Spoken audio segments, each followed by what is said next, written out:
તમને યાદ છે આજથી 4 વર્ષ પહેલા એટલે કે 2021માં અજય દેવગણની એક ફિલ્મ આવી હતી. તેનું નામ હતું Bhuj the pride of India. આ ફિલ્મ જે વિરાંગનાઓ ઉપર બની હતી, જે મર્દ મહિલાઓ ઉપર બની હતી. આજે ભારતના પ્રધાનમંત્રી ગુજરાત પ્રવાસ દરમિયાન ભુજમાં એ જાંબાઝ મહિલાઓને મળ્યા અને આપણી સંસ્કૃતિ પ્રમાણે એ મહિલાઓએ વડાપ્રધાન મોદીના ઓવારણા લઈને, એમના દુઃખના લઈને મોદીનું સ્વાગત કર્યું.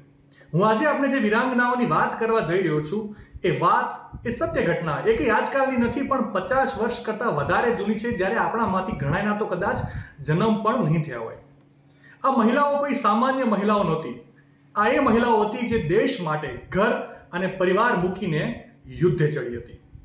કચ્છ ધરાની એવી બહાદુર મહિલાઓ, તળ ઊંડા જળ છીછરા કામન લંબે કેશ, નર પટાધર નીપજે એવો કચ્છ કોડીલો દેશ, કેસરિયા વાઘા કરી જોબન યુદ્ધે ચડે, રોકન હારું કોણ છે કોના નેન રડે. 1971માં ભારત પાકિસ્તાનના યુદ્ધમાં કચ્છ ખાતે પાકિસ્તાન બોર્ડર પર વાયુસેનાએ મોરચો સંભાળ્યો હતો અને તેવામાં પાકિસ્તાનના બોમ્બ મારામાં રનવેને ભારે નુકસાન થયું હતું.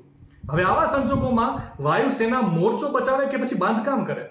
ત્યારે આવી આફતમાં માધાપર સહિતની મહિલાઓ ચાલુ બોમ્બ મારાની વચ્ચે જોડાઈ દિવસ અને રાત મહેનત કરીને આખી એર સ્ટ્રીપ તૈયાર કરી નાખી, આખો રનવે તૈયાર કરી નાખ્યો અને પછી ભારતીય વાયુસેનાએ મોરચો સંભાળી લીધો અને પાકિસ્તાનને જડબાતોડ જવાબ આપ્યો હતો.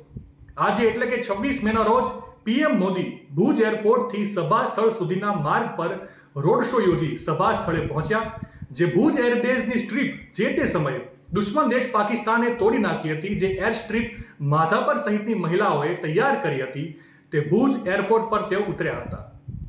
ઓપરેશન સિંદૂર પછી તેઓ કચ્છના પ્રથમ પ્રવાસે છે.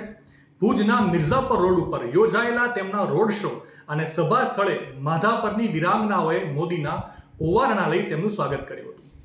તો આ હતી માહિતી આપણા દેશની એવી વિરાંગનાઓની કે જેના પરાક્રમથી પાકિસ્તાન ઊભી પૂંછડીએ ભાગ્યું હતું. આવા જ નવા સમાચાર માટે સંદેશ ડિજિટલ સાથે જોડાયેલા રહો.